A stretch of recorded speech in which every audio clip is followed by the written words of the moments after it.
give no money about nothing. I know. You cannot force me.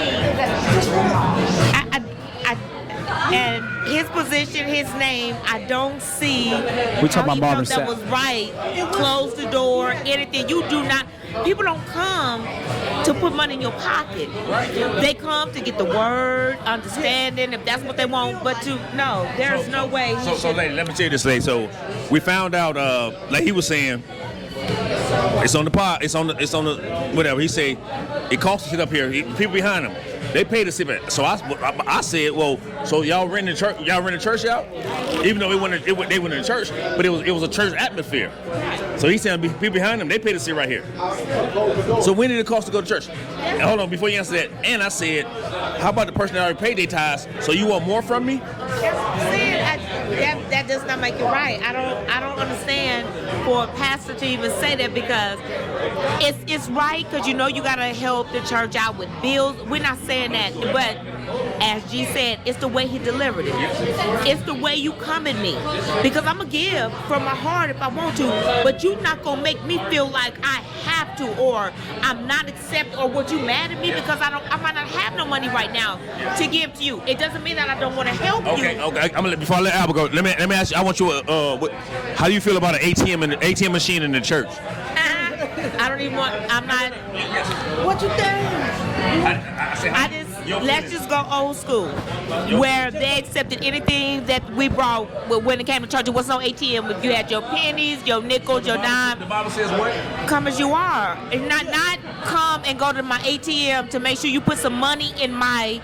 Everybody don't have it like that. Everybody, you can't. That's just. If it's ATM, go because he jumping. Yeah, I don't. No, Okay. I'm agreeing with everything she's saying. Yeah. People, what they trying to do is make everything revolve around money, and that ain't right. That's why I said love of money is the root of all evil. Yes, sir. They just do. It's too greedy. They too greedy. And like I said, with the ATM, no. I mean, that's, like I said, old school. You can't demand money from people, struggling people, poor people. Yeah. Because you have all kind of people that come to church now. You have homeless people. You have people that's having. Y'all hear out. You have domestic violence people that come.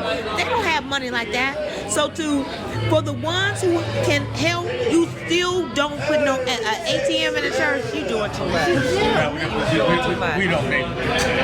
We don't worry about haters here. We keep pushing on the Vegas Live podcast, Dave. So ATM always say the church is like they ain't trying to help the people. I would say the church is supposed to. ATM say the church is supposed to help people out, but I understand the church got to. Like I told them Wednesday, the church have a payroll too.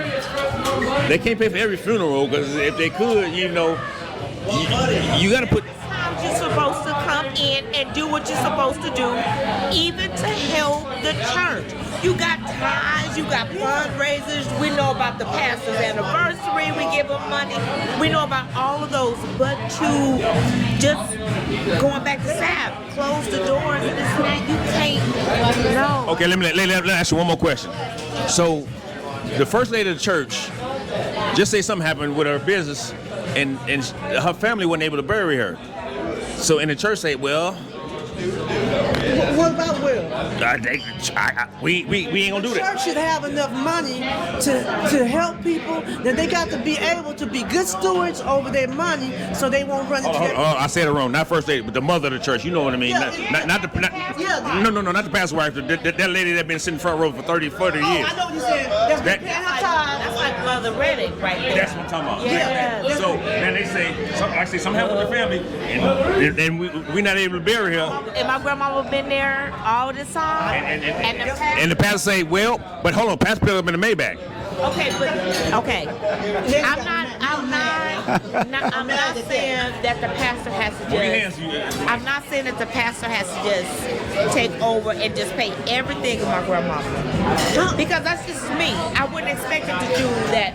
I said something happened inside the family that, stuff happens, so it couldn't happen. So now you say, Pastor, she been here for 40 years, Pastor. We need you on time, never late. We need you, Pastor. But to me, it should be no questions asked. I'm with you. But now the pastor said, well, I got other parishioners, and I got I got a airplane. Hold on, let me finish. I have car note. I got rent. I got payroll.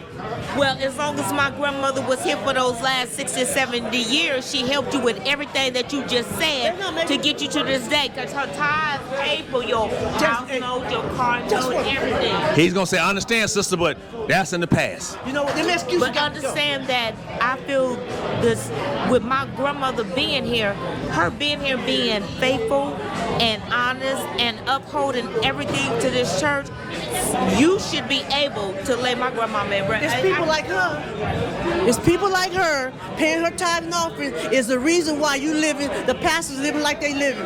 You know what I'm saying? Because the Bible says, bring all the tithe and offering to the storehouse so they can help people. Yeah. You know what I'm saying? They can't prioritize. They have to prioritize things like somebody that's paying tithing for 40, 50 years religiously. You should have something set aside for any family situation for that particular family. Because you know. So I need both of y'all to listen to me.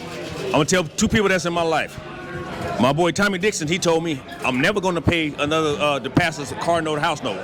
My mother-in-law, she gonna say you gotta have faith. So whatever you do, whatever you give that money to the pastor or the church, that's what it's for. So whatever he do it, you gave in your good heart. That would be my mom. That's what I said. That's what I said. But my boy Tommy Dixon, he from the jump, So he said he ain't paying it. He's not gonna pay no. He said have faith, whatever the pastor. Yes. Was he paying and it wouldn't. So what's your thoughts on you gotta have faith, or you can't worry about what the pastor's doing with that money? Well, see, I can't worry about if that's what somebody say have faith. Okay, that's them. But if I say That's the church people saying you gotta have faith. You got to pay your tithes. I know, but I'll pay my tithe. But I don't have to pay it there. I can pay. That's the church you go to. So you think I should pay my tithe at the church I go to? Okay, well. Yes. Okay, I can do that. But I'll do that. But I'm limited to just that. I'm not doing nothing over. I agree. Nothing extra because my faith, they're not transparent in what they're doing. So I don't trust the pastor. Okay. So, 18. Hold on. You getting hype again. Stay right. Okay. So you say you don't trust what the church is doing, but can you go to a church and ask, can I see your books? Yeah, you can. Okay. So you can go. You say you don't know what they're doing with it, but you can go see. I sure can, and that most people should do that too. I agree. That's a good one. Yeah. That's a good one. The books should be open. You should be. That is great. Yeah. Most people, why they don't do that? Why we don't do that? Yes. You know what I'm To saying? have like a church community to say keep where putting the your hand fund, a church community saying where the funds go. You know what I'm Right. saying? And then Like people it goes that's here. transparency. Yeah. Yes. You're right. So that was a great interview. So I'm gonna go back to G. So what we came up with, G, the church needs to have transparency. Like I told Albert, you gotta when you pay your fees, well not fees, but when you your tithes, you should be able to see the books, so you know where your money goes. Cause like most church people say, you gotta have Transparency. I said, can you go see the books in the church? He said, yeah. Most people don't do that. Ask the pastor. So you can see the books in the church? Yes. Go to the trustee board or the pastor and say, I need to see. You can even ask for your tithing for the last 10 years. Yeah. I want to see my tithe, what I paid for the last 10 years. And sometimes people use them as income tax. But what is that going to prove? What is that going to do? When I see the books, I mean, you should be able to see what everybody's paying. Yeah, you can. And dollar for dollar, what pastor. Oh, that ain't fair. Let me make sure my mic is on. Hold on. Let me make sure my mic is working. Check. Oh, yeah, my mic is working. Hold on. So Yes. why should you be able to see everybody's tithes, like what Jason is paying, what Craig is paying? That don't make no sense. Stay with me. So we were talking about over here. I gave two examples. I gave Tommy Dixon. Tommy Dixon says he's not gonna pay no pastor card note. So Albert, they go to church, they pay their tithes, and my mama-in-law, she said you gotta have faith. Don't worry about what you gave your faith in good heart. So don't worry about the pastor doing with the money. You gave good. So I asked Albert, are you able to look at the books as a church? And you should be able to look not only his tithes, you should be able to look at all the pastors dollar for dollar. You should know where your money going. Your money and my money. If we're in the same church. Go ahead. I know you're going to finish. What I was going to say was the problem with leadership is there is no transparency. We don't trust leadership. Why not? Because they hide stuff. What are you hiding? I want to see my tithing, what I paid. I want to see what the church's bills are and see what they pay, and I want to see why you can't help your people in your church. He asked if a woman is paying, an old woman has been paying tithing for 40 years, 50 years, tithing, and she got an eviction and late. And some happen. Hold on. And some happen. And some. No, you was good. I'm jumping to tell you. And some happen in that family. G. Lady been like she been like the first lady of the church for 60 years, and some happen inside her family. She can't pay for. They can't pay for a funeral. Should the church be able?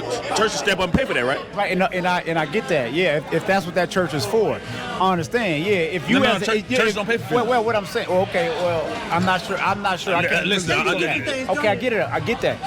But what I'm saying is, I shouldn't be able to see what Albert is tithing. That don't make no sense. Yeah, what I put in, just like on the machine. When we gambling. No. Let me stop right. It makes sense. Let me stay with me. We all inside one building. We all go to the same church. If I'm paying something, I should be able to see where my dollars going. Your dollars. We all in the same. We all in the same building. Nah, they ain't gonna probably show nobody. That will watch behind you. Watch behind you. I'm sorry, thank you. That will cause so much strife. That will cause that's conflict. Why would it? Why would it? Because now you're gonna be looking at your brother and sister like they ain't giving nothing. They paying this. But let me finish. But hold on. But let me finish.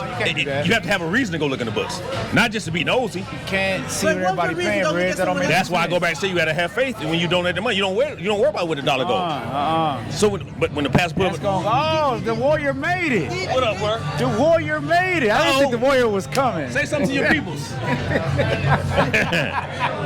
So what I'm saying, G.